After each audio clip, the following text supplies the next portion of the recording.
pura-pura cinta, pura-pura apa, dapat uangnya gitu kan. Nah, pura-pura ingin memperbaiki bangsa, padahal berkawan dengan asing-asing misalnya. Tertipulah orang. Pura-pura calon pemimpin yang baik, rupanya pura-pura baik. Misalnya, pura-pura menjadi caleg yang religius, menanglah dia, rupanya begitu jadi bohong semua. Nah, itu kan pura-pura itu. Jadi pura-pura ini salah satu alat kalau mau ya, tapi janganlah kerjakan dulu.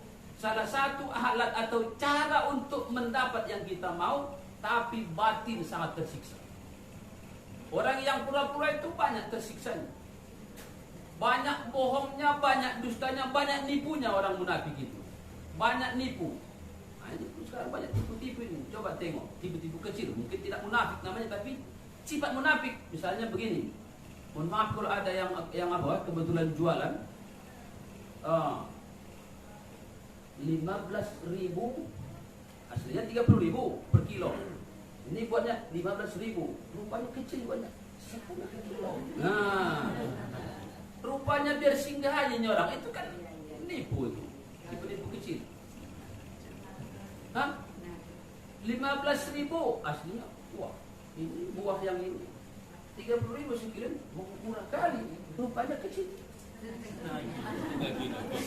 Kan 1/2 setengah itu kecil, kilogramnya besar, KG-nya besar, setengahnya itu yang kecil. Itu kira-kira sifat orang baik atau orang tak baik itu? Nipu itu. Bahkan begini, dijual cepat, itu kira-kira ada nggak terselip yang tak baik di situ? Ada nggak situ yang tak baik? Ada amanahnya. Betul. Apa tujuannya dibuat cepat di situ? Biar seolah-olah nanti berapapun harga yang ditawarkannya itu harga murah. Kan itu maksud cepat. Dijual aja kenapa? Kenapa pakai cepat? Memang ada orang dijual lambat. Nggak ada orang jual lambat, pasti mau cepat semua. Dijual lambat, nggak ada itu. Kalau begitu cepatnya itu ada maksud terselubung yang tidak baik di situ. Coba, ini kan watak orang-orang munafik. Sekalipun tidak munafik akidah, tapi munafik perbuatan. Nah, jadi ini jangan ditiru yang begini. Nanti lama-lama munafik akidah, diajak orang kita untuk berpura-pura dalam akidah, nanti lama-lama kita pun mau untuk itu. Kenapa? Udah terbiasa. Nah, ini munafik. Di sini pun mereka berpura-pura Islam. Berpura-pura. Nah, belum ke ayat yang mataluhum tadi. Sekarang pun kita lihat, syukran, banyak begini. Kita ini sebangsa setanah air. Kita bangunlah negeri ini tanpa pandang agama, tanpa pandang suku, tanpa pandang daerah. Kita bangun berdasarkan semangat kebangsaan katanya. Apa? Dan kita nggak bicara agama katanya. Yang terjadi apa? Buktinya justru kaum muslimin yang terbagi-bagi, yang lain bulat suaranya mendukung. Coba. Tapi tadi ceritanya jangan bicara agama katanya, jangan cerita kita bangunlah bangsa ini katanya. Nah, itu kan kepura-puraan berarti. Nah, sama itu dengan ini. Kalau ketemu dengan kita bahasanya lain, ketemu sama mereka bagaimanalah caranya biar begini-begini ya katanya. Wa idza khalau ila syayatinihim, kalau mereka kumpul sesama mereka, apa kata mereka? Innama nahnu mustahzi'un. Kemarin kita itu bilang begitu, kita bangunlah sama-sama negeri ini, ece-ece aja itu katanya. Biar jadi tujuan kita sama. Jadi kenapa Quran itu perlu dibaca, dipelajari? Salah satu tujuannya yang sangat penting, salah satu bukan satu-satunya, biar dapat kita membaca kehidupan ini. berdasarkan perilaku umat-umat yang dikisahkan, diceritakan, dijelaskan dalam Quran. Kenapa? Karena sejarah itu sebenarnya berulang itu ke situ saja, aktornya lah yang berbeda. Kalau dulu nama Abu Jahalnya Abul Hakam, kalau sekarang mungkin Abu apa itu? Banyak macam. Janda. Saya tak ikut menyebutkannya ya. Kan aktornya saja yang beda.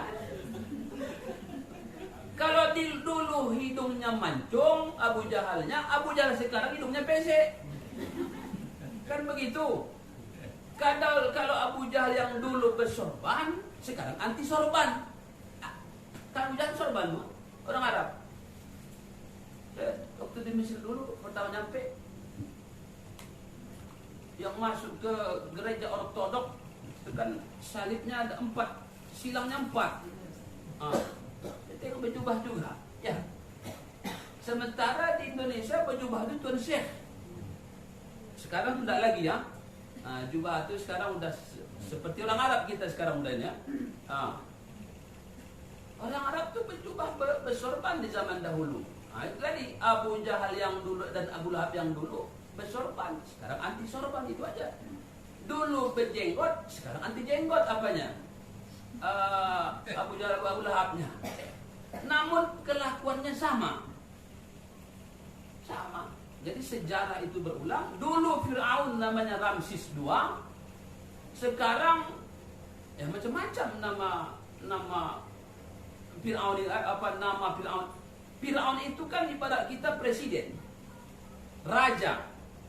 Fir'aun itu gelar kemana-mana kajian kita bang. Fir'aun itu gelar pemimpin tertinggi kepala negara di Mesir saat itu. Ada kan kaisar, ada Kisra, ada raja, Malik, ada apa lagi? Ada sultan. Berganti masa, berganti nama, terakhir presiden dan lain sebagainya. Dulu pernah satu masa Fir'aun nama kepala negaranya. Namanya Ramsis. Ramsisnya Ramsis II. Jadi yang disebut di Quran itu Ramsis II menurut para ahli sejarah, yang dialah Fir'aunnya ketika itu rajanya. Nah, jadi artinya apa? Sejarah itu berulang. Aktornya lah yang berbeda. Nah, baik. Kalau tadi telah dapat kita gambaran bagaimana orang munafik itu antara lain pada ayat-ayat sebelumnya. Sekarang mari kita lihat bagaimana Allah menggambarkan mereka itu. Sifat mereka itu. Itulah tadi ayat mathaluhum kamathalil ladzi istawqada nara. Perumpamaan orang-orang munafik itu tak ubahnya bagaikan orang yang menyalakan api di kegelapan malam. Menyalakan api di waktu malam. Falamma adha'at ma haulahu dhahaballahu binurihim. Manakala api itu memberi cahaya, menerangi sekitarnya, Allah pun memadamkan api mereka sehingga tak ada cahaya lagi. Wa tarakahum fi zulumatin la yubsirun. Allah tinggalkan, Allah biarkan mereka dalam kegelapan, tidak dapat melihat. Perumpamaan ini kadang-kadang gampang-gampang susah memahaminya. Kalau satu perumpamaan kita pahami, puas pikiran kita. Wah, menjadi lebih paham kita satu persoalan. Ini bagaimana kita memahaminya? Allah umpamakan dengan apa tadi, Bu? Orang munafik itu Allah umpamakan dengan apa? Api.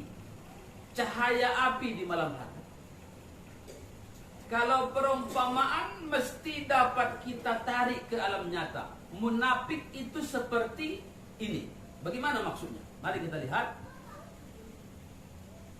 Menyalakan api itu diumpamakan di dalam tafsir Marrah Labid ini.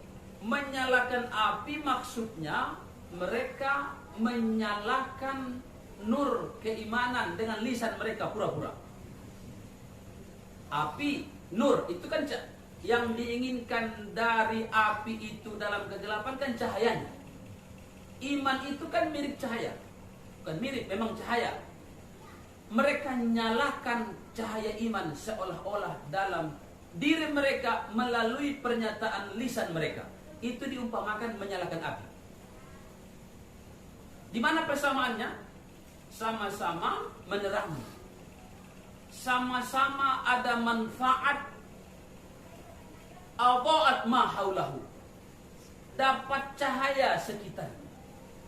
Kalau sudah dapat cahaya di malam hari, menjadi terhindarlah dari lipan, dari ular, dari lubang, dari duri, cahaya. Orang munafik itu pun dijelaskan di sini.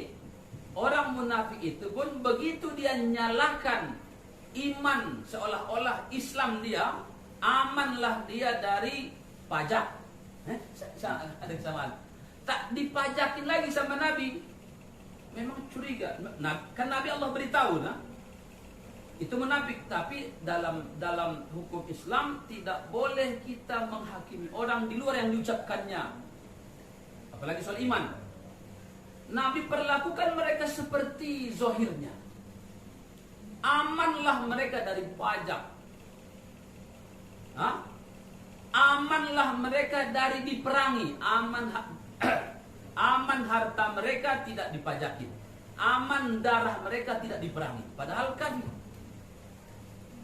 itulah manfaat yang mereka dapatkan dari mengaku beriman itu.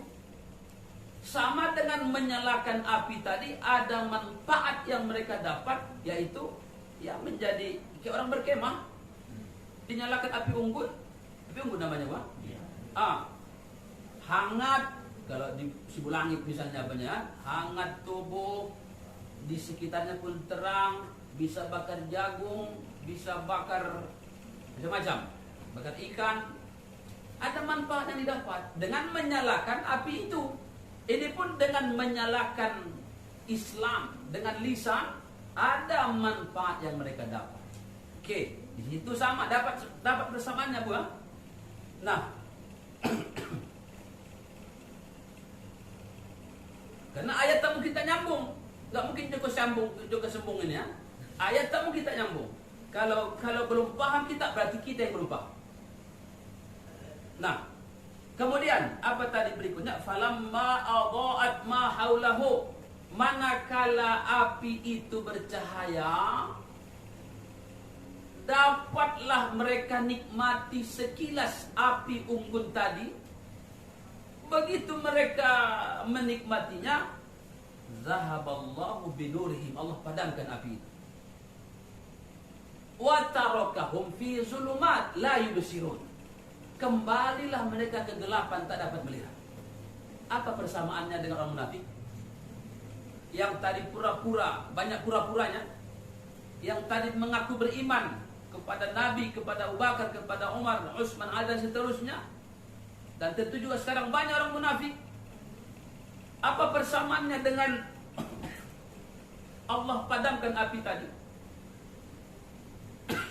Ada dua versi di tafsir yang lain dijelaskan nanti berbeda-beda. Ibnu Katsir menjelaskannya lain, Ibnu Jarir menjelaskannya lain, As-Sa'di lain.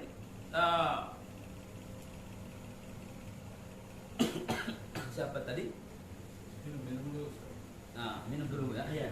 Silakan, Bos. Bismillah.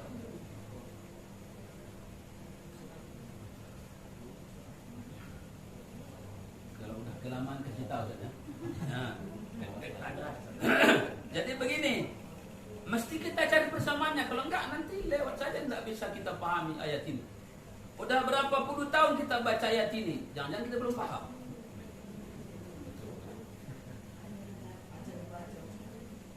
Berpahalakah? Tentu berpahala, pahalanya besar. Tapi berlipat-lipat lagi pahalanya kalau yang kita baca itu kita pahami. Kenapa? Bisa bermanfaat bagi kita dan kita ajarkan. Nah, baik. Apa tadi persamaannya? Begitu api telah bercahaya, sudah dapat manfaat. Nah, tiba-tiba Allah memadamkan api mereka itu. Maknanya apa? Kalau versi tafsir Marrah Labid, uh, maknanya adalah bahwa kenikmatan, manfaat yang didapat oleh orang-orang munafik itu singkat sekali, seperti singkatnya api yang hidup sebentar tadi. Yaitu kapan? Selama di dunia saja. Ada orang mungkin berpikir, mauku janganlah selama di dunia, 2-3 hari aja lah langsung jatuh pesawatnya, gitu kan? Ada juga yang begitu, karena ada yang menafsirkan seperti itu. Tapi dalam mengikuti tafsir Marrah Labid ini, bahwa makna tiba-tiba api tadi padam, sebentar saja mereka dapat menikmati manfaat cahaya api itu, maknanya adalah kenikmatan, keuntungan yang didapat oleh orang-orang munafik itu sebentar saja, yaitu selama di dunia saja. Kenapa diumpamakan dunia itu sebentar? Memang dunia ini sekejap saja dibanding akhirat yang tak berujung. Sebentar saja nih, kalau dihitung dibanding akhirat tak sampai 1 jam dunia ini. Tak sampai, itu perumpamaan saja. Kalau enggak pun 1 detik tak sampai. Jadi betapapun banyaknya keuntungan yang didapat dengan pura-pura itu kenikmatan di dunia saja. Begitu nanti masuk dalam kubur, kubur itu diumpamakan wa tarakahum fi zulumat, kegelapan kubur, kegelapan di akhirat. Allah biarkan mereka dalam kegelapan alam kubur. Tak ada lagi manfaat yang didapat setelah dalam kubur, tinggal siksa saja. Menyesallah. Jadi sekarang ini pun kita lihat orang-orang yang berpura-pura ingin memajukan bangsa, KTP-nya Islam, tapi yang paling dibencinya orang Islam juga. Untuk saat ini yang paling pas dengan ciri-ciri munafik yang di Quran itu orang seperti itu. Saya koruptor pun orang Islam. Dilarang politik identitas katanya. Misalnya contoh, saya tak sebut negara ya, di dunia ini banyak begitu. Jadi biar kita paham saja nih, ambil contoh. Karena kalau nggak dibawa ke alam nyata, kadang-kadang Quran tuh dan hadis tuh kayak ngawang-ngawang aja, nggak bisa dibumikan. Tak ada contohnya dapat kita tunjukkan. Dilarang membawa-bawa identitas agama, identitas suku, identitas apa katanya. Tapi pas menjelang pencalekan diselempangkannya sorban. Sebelumnya nggak pernah dia bersorban. Nah itu apa itu namanya? Kan mengambil menebar pesona dengan agama juga itu namanya, Bang. Kalau orangnya betul-betul bersorban sehari-harinya, lantas dia bicara agama dalam membangun negara, itu wajar. Itu tidak politik identitas namanya, memang itu identitas dia. Kan begitu. Aslinya memang begitu. Ini mau caleg aja. Mau calon apa misalnya, Cak Kades lah, bupati lah, wali kota lah, baru sedikit bicara agama. Makanya ada yang kalah, dia ditariknya balik karpetnya, bukan? Minta oleh Ustaz. Nampak kali ecek-eceknya beragama kan? Minta balik di mana tuh itu, Bu? Enggak di Medan yang jelas, Bu. Enggak, nampaknya di Medan. Nah, jadikan itu kan perilaku kepura-puraan semua. Apa manfaat? Berapa lama manfaat yang didapat? Kita ulangi, manfaat yang didapat itu berapa lama? Kan selama di dunia saja. Dunia saja. Itulah tadi falamma adha'at ma haulahu, manakala api itu menerangi sekitarnya, dapatlah dia manfaat. Tapi seketika zahaballahu binurihim, Allah memadamkan api mereka itu, hilanglah manfaat, berhentilah, berakhirlah manfaat yang mereka dapat dari kepura-puraan, dari cahaya itu. Jadi di sini dari kepura-puraan itu. wa tarakahum fi zulumatin la yubsirun. Allah tinggalkan mereka, Allah biarkan mereka dalam kegelapan. Di sini maknanya dalam kuburan.